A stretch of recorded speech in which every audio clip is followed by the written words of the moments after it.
Eu nunca esquecerei o dia em que ouvi da boca da minha própria mãe que eu era um peso morto diante de toda a família, e pior, todos riram. Naquele momento, algo dentro de mim quebrou, e ao mesmo tempo, nasceu. Eles pensaram que eu ia chorar, pedir perdão, implorar por amor. Mas o que eu fiz ninguém jamais imaginaria. Enquanto minha irmã mimada continuou vivendo como uma princesa, sendo tratada como a filha perfeita, eu desapareci do mapa. Ninguém imaginava o que eu estava construindo em silêncio. Eles só descobriram quando já era tarde demais, quando viram meu nome estampado em sites internacionais e perceberam que a fracassada agora era milionária e dona de uma empresa gigantesca em Portugal. Aí, sabe o que eles fizeram? Exigiram que eu os resgatasse. Mas o final dessa história não é o que eles esperavam. Olá, seja bem-vindo ao canal Histórias Surpreendentes. Curta e se inscreva nesse canal, aproveite e ative as notificações. Comente aqui de qual cidade você está assistindo, vou adorar saber e deixar um coração no seu comentário. Desde muito cedo, eu aprendi que dentro da minha casa existiam categorias de valor. E eu, claramente, não pertencia à categoria das pessoas que importavam. Enquanto minha irmã caçula era tratada como a joia rara da família, eu era apenas o resto. Não importava o que eu fizesse, notas altas, medalhas, prêmios, responsabilidades, tudo era invisível quando comparado às conquistas dela, que nem eram tantas assim, mas bastavam para meus pais a tratarem como se fosse a reencarnação do sucesso. Eu cresci ouvindo frases que deveriam motivar, mas que sempre vinham carregadas de veneno. Você precisa tentar ser igual à sua irmã, porque você não pode nos dar orgulho como ela, você nasceu para ser problema, não solução. Com o tempo, aprendi a não esperar reconhecimento. Me tornei silenciosa. Enquanto minha irmã vivia de festas, viagens e mesada, eu estudava em segredo, trabalhava o que podia e guardava cada real como se fosse ouro. Meus pais diziam que eu era mediana demais para sonhar alto. Eu sorria, baixava a cabeça, e continuava. Dentro de mim, uma chama ardia, uma fome de provar que eu podia chegar longe, mesmo sendo a filha que deu errado. Mas o momento definitivo, o que fez minha vida virar do avesso, aconteceu numa reunião de família no domingo de Páscoa. A casa estava cheia, primos, tios, avós e amigos. Minha mãe, com uma taça de vinho na mão, adorava expor a vida alheia como se fosse troféu. E naquela tarde, ela resolveu se exibir às custas da minha humilhação. Tudo começou quando uma tia perguntou se eu já tinha planos para o futuro.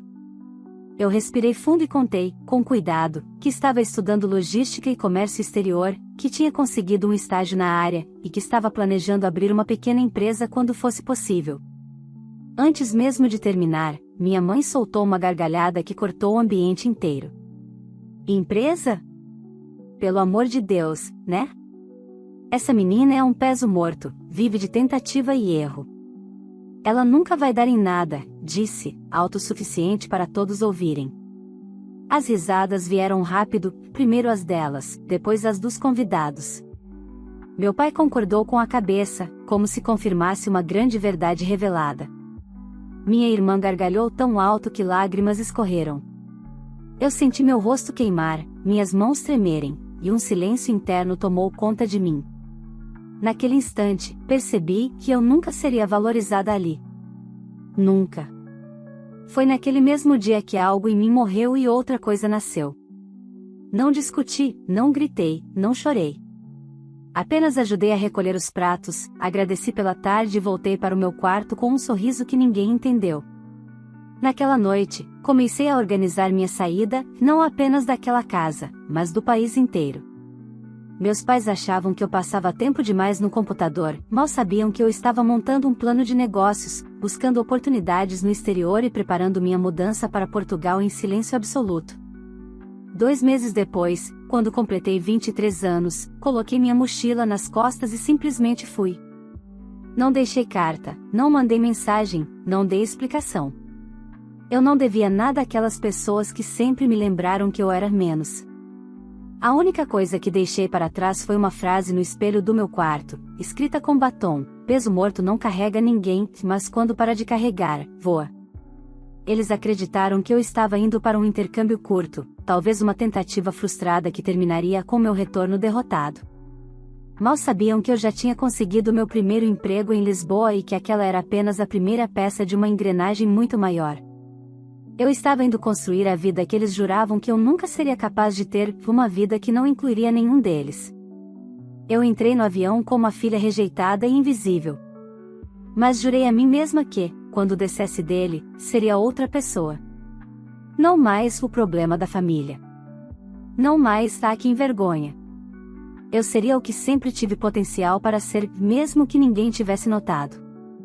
E foi assim que, sem olhar para trás, comecei a trilhar o caminho que transformaria a garota humilhada no domingo de Páscoa, na mulher mais poderosa que aquela família um dia aprendeu a temer.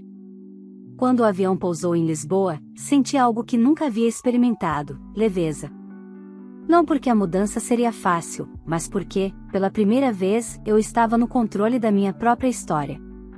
Não havia olhares de reprovação, comparações injustas, nem vozes dizendo que eu era um fracasso. Havia apenas eu, minhas malas, meus sonhos e um país inteiro pela frente.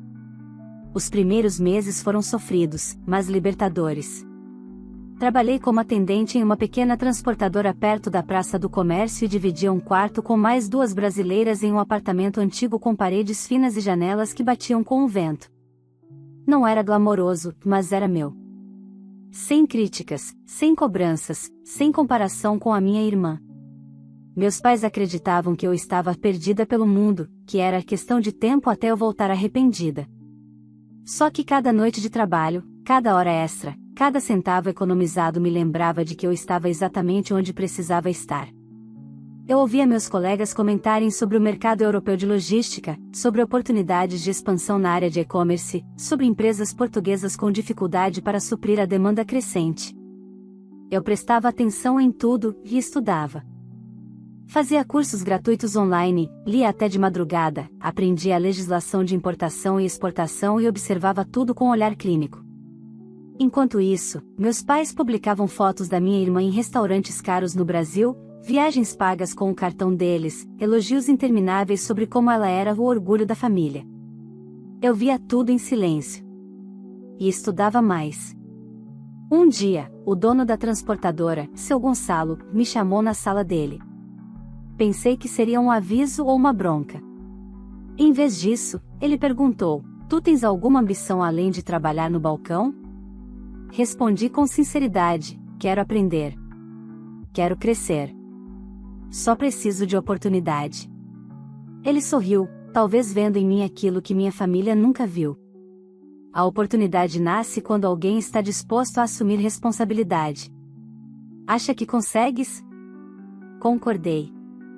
Na semana seguinte, virei assistente operacional. Depois supervisora. Depois coordenadora. Eu não descansava, não por obsessão, mas por um acordo íntimo comigo mesma: nunca mais deixariam me chamar de peso morto.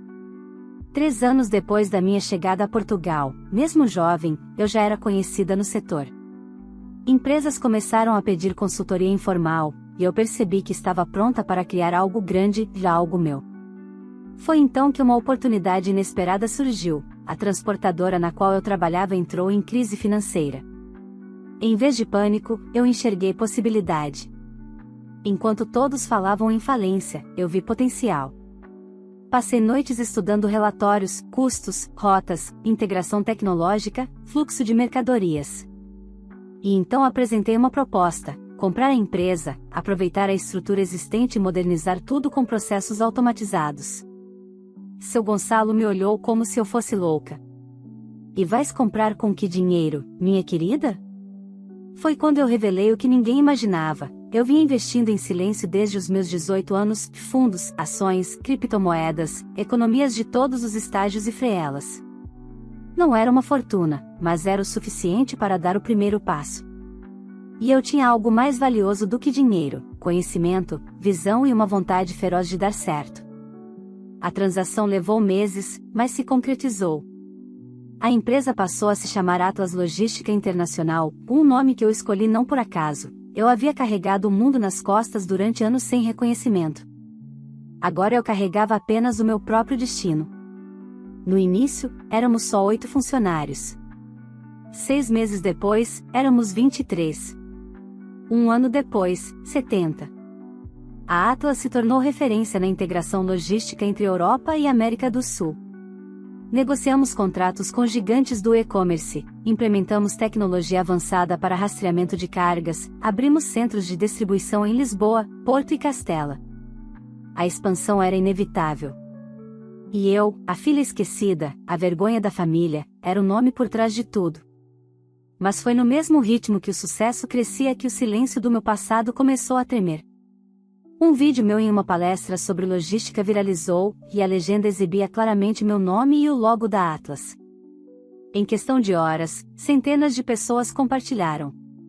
No dia seguinte, minha caixa de mensagens explodiu. Parcerias. Convites. Propostas. E entre tantas notificações, reconheci nomes que eu nunca imaginei ver novamente.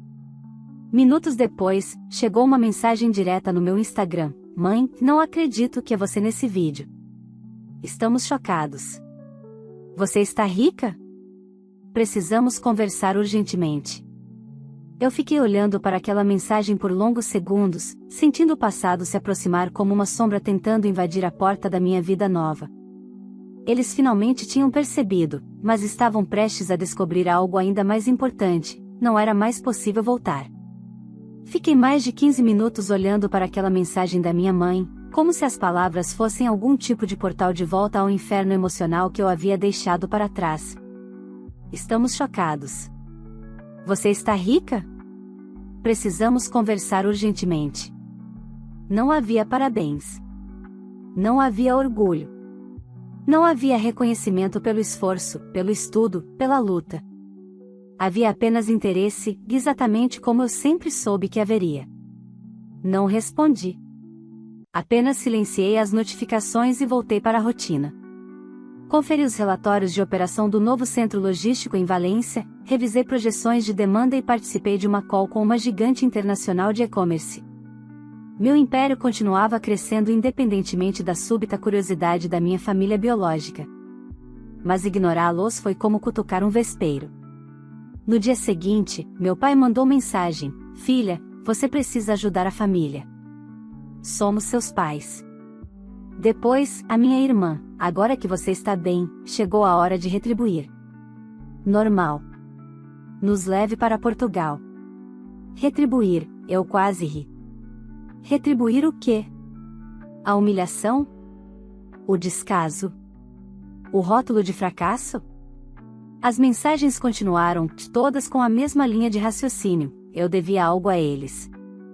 Eles mereciam desfrutar da minha riqueza.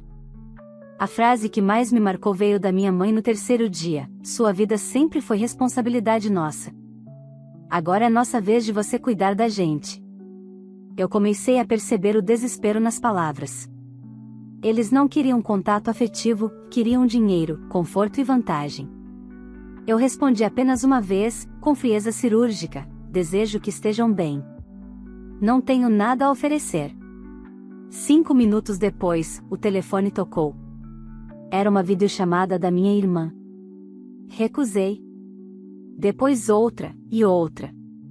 Ela insistia como se tivesse direito ao meu tempo. Ignorar se tornou cansativo, mas eu não iria ceder. A pessoa que eu era quando morava naquela casa teria atendido só para evitar conflito. Mas aquela garota tinha ficado no passado. Eu achei que, eventualmente, eles desistiriam. Mas não foi o que aconteceu. 2 semanas depois, enquanto me preparava para uma reunião, recebi uma mensagem de uma vizinha antiga no Brasil, alguém que acompanhava minha família de perto: "Seu pai vendeu o carro. Eles disseram que vão morar com você em Portugal. Estão se desfazendo das coisas para viajar." A notícia me gelou por dentro. Eles não estavam apenas tentando contato. Eles estavam se movendo fisicamente na direção da minha nova vida, como parasitas procurando um novo hospedeiro. Enviei imediatamente um e-mail para a administração do condomínio onde eu morava em Lisboa e para a segurança corporativa da Atlas. Pedi protocolos de bloqueio para visitantes não autorizados e instruções claras para todos os funcionários. Nenhum familiar deveria ter acesso a mim, ao meu escritório ou à minha casa. Alguns dias se passaram sem qualquer sinal. Comecei a questionar se talvez tivesse sido um boato exagerado, até que, em uma tarde de sexta-feira, ao voltar do trabalho, encontrei o porteiro com uma expressão tensa. Dona, acho que tem umas pessoas esperando a senhora. Meu coração acelerou. Antes mesmo de vê-los, eu sabia quem era. E quando atravessei o saguão, lá estavam eles, meus pais e minha irmã, com malas, bolsas e aquele olhar triunfante de quem tem certeza de que será recebido com tapete vermelho. Minha mãe abriu um sorriso largo e teatral, braços estendidos. Minha filha. Até que enfim vamos ficar juntos.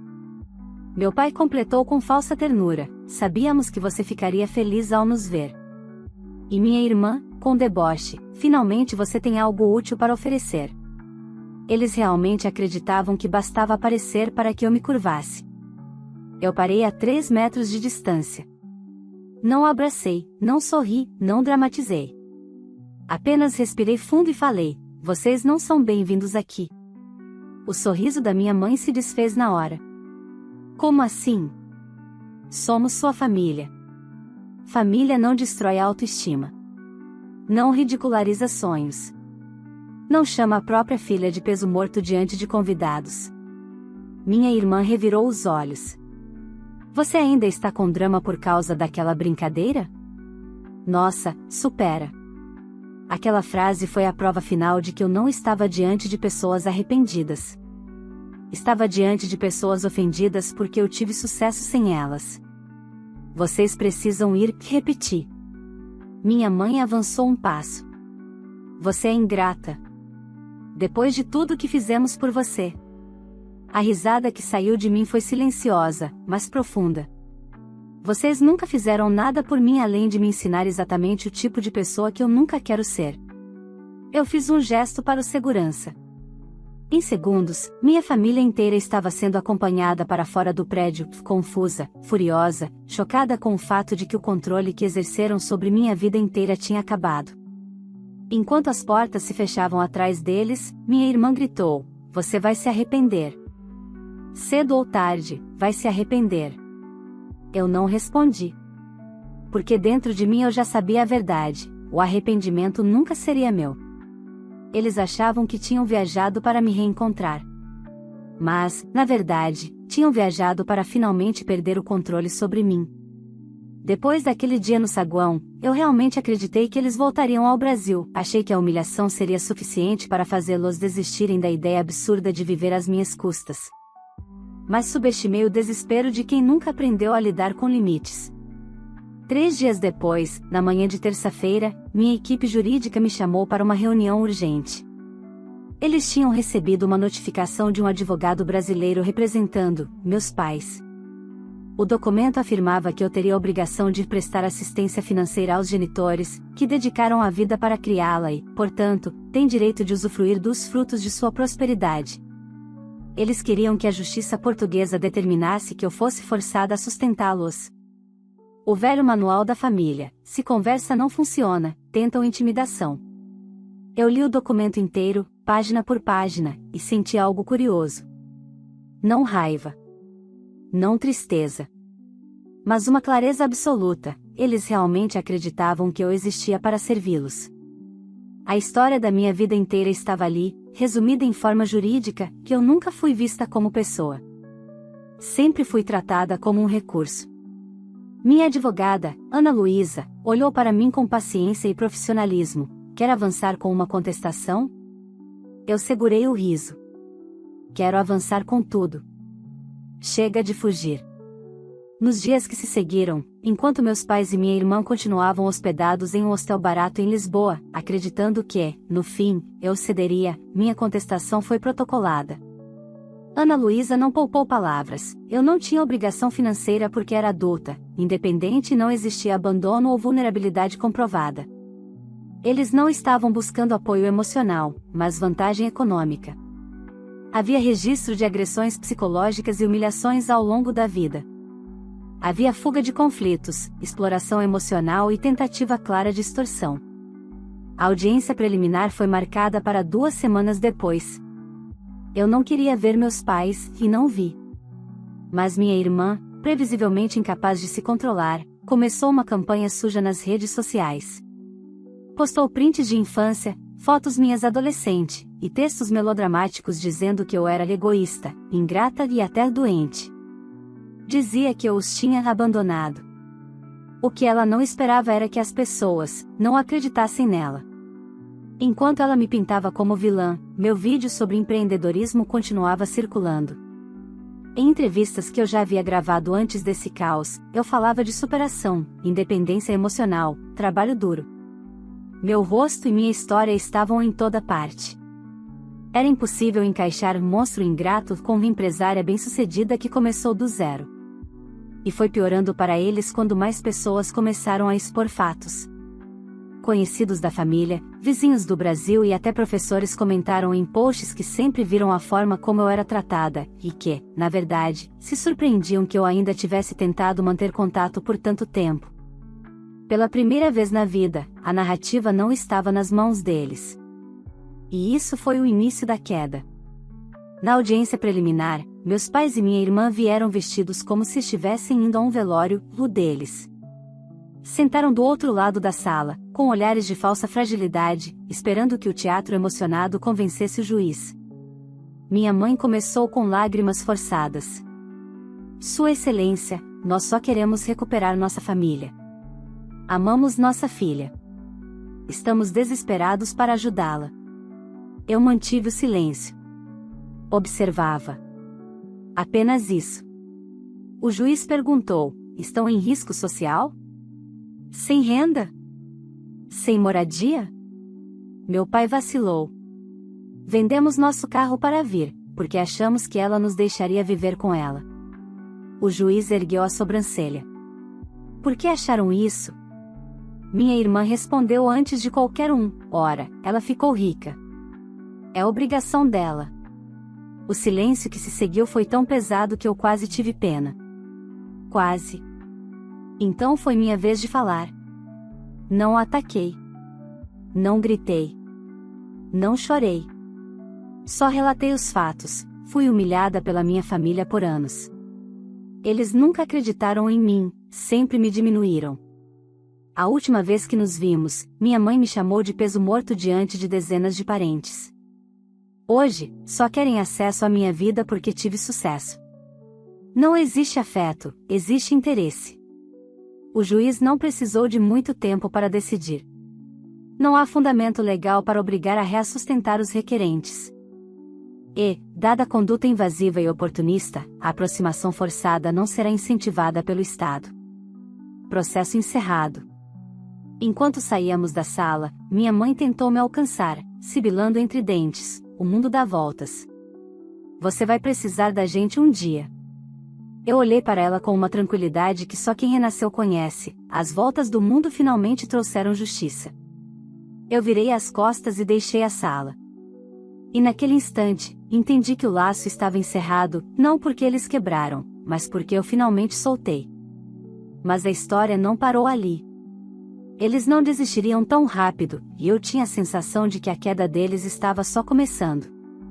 Depois da audiência, esperei que, enfim, eles voltassem para o Brasil. A derrota pública, somada à recusa judicial e ao desgaste emocional, deveria ser suficiente para fazê-los desistirem. Mas eu ainda subestimava a combinação de orgulho ferido com desespero financeiro. Quando pessoas que sempre viveram de aparência perdem o palco, a queda se torna insuportável. Eles continuaram em Lisboa, usando o pouco dinheiro que haviam trazido, acreditando que, com o tempo, eu cederia. Talvez imaginassem que a culpa viria, que eu me sentiria mal por vê-los longe, que a solidão familiar falaria mais alto. Mas haviam esquecido quem eu era agora. A garota insegura do passado tinha morrido no dia daquela reunião de Páscoa. No lugar dela, vivia a mulher que havia construído um império do zero. Com o passar das semanas, o dinheiro deles acabou. E quando o conforto desaparece, a fachada cai. Começaram a aparecer na porta do meu prédio, implorando para conversar. Depois, começaram a aparecer na porta da empresa. Eu não os via, a segurança cuidava de tudo, mas recebia relatórios diários do que acontecia na recepção. Minha mãe chorava teatralmente diante dos funcionários. Meu pai tentava convencer a equipe de que tinham o direito de falar comigo. Minha irmã exigia tom de realeza, insultando quem não atendia aos caprichos dela. Todas as vezes, o protocolo se repetia, eram removidos. Não havia confronto, gritos, insultos, apenas portas que nunca mais se abririam para eles. A situação começou a se tornar notícia na cidade. Era impossível esconder, uma família brasileira insistindo em invadir a vida de uma CEO famosa. Primeiro, o comentário se espalhou em grupos de Facebook, depois, em fóruns de expatriados e, por fim, em blogs locais. As pessoas sussurravam nos cafés e comentavam nas praças. A história chegou às redes sociais, e o público não ficou do lado deles. Comentários sobre a minha história já existiam, e quando os vídeos e fotos deles gritando do lado de fora da empresa começaram a circular, o julgamento social foi imediato. As pessoas viram o que eu sempre soube, eles não me procuravam por amor, mas por conveniência. Então, o que começou como tentativa de manipulação virou vergonha pública. A gota d'água aconteceu numa manhã de quinta-feira, quando minha irmã, incapaz de aceitar limites, forçou a entrada no saguão da Atlas e tentou subir correndo as escadas até os escritórios. Não chegou longe. Foi contida por segurança e a polícia foi chamada. Quando eles chegaram, ela repetia, transtornada, ela é minha irmã. Ela tem obrigação de me dar tudo isso. Mesmo os policiais, profissionais treinados para a neutralidade, trocaram olhares entre si. A expressão da minha irmã era a de alguém que sinceramente acreditava ter direito à minha vida, à minha casa, ao meu sucesso. Naquele mesmo dia, Ana Luísa, minha advogada, recebeu uma ligação da polícia informando que minha família tinha sido encaminhada a um serviço de assistência social temporária. Eles estavam sem dinheiro, sem lugar para ficar e havia risco de dormirem na rua. Honestamente, aquilo poderia ter mexido comigo anos antes, mas agora, tudo o que eu sentia era distância. Eu não escolhi destruir a vida deles, eles escolheram apostar toda a existência na esperança de que eu fosse sempre fraca o suficiente para carregá-los. Eu segui vivendo. As operações da Atlas continuavam crescendo. Um novo contrato internacional foi firmado. O centro logístico em Valência recebeu expansão. A empresa foi indicada a um prêmio europeu. Convites para palestras não paravam. Enquanto meu mundo crescia, eles se afundavam. Mas eu não estava isenta de turbulências. As redes sociais começaram a se dividir entre pessoas que me defendiam e pessoas que condenavam. Alguns diziam que eu era fria por não ajudar a própria família. Outros afirmavam que eu era exemplo de recomeço. De repente, eu não era apenas empresária, eu era tema de debate público. Durante uma entrevista ao vivo em um evento de logística, o mediador perguntou: como você lida com a pressão de pessoas que dizem que você deveria ajudar sua família agora que tem sucesso? Eu poderia ter ignorado, desviado ou simplesmente dito que era assunto pessoal. Mas eu estava cansada de ter minha história contada por outras pessoas. Respirei e respondi com calma: meu sucesso nunca foi construído graças à minha família, e sim apesar deles. Não é obrigação moral de nenhum filho salvar quem passou a vida inteira sabotando, humilhando ou desvalorizando. Dinheiro não cura traumas. Nem transforma quem nunca quis evoluir. O público inteiro ficou em silêncio. Depois, aplaudiu. A gravação viralizou.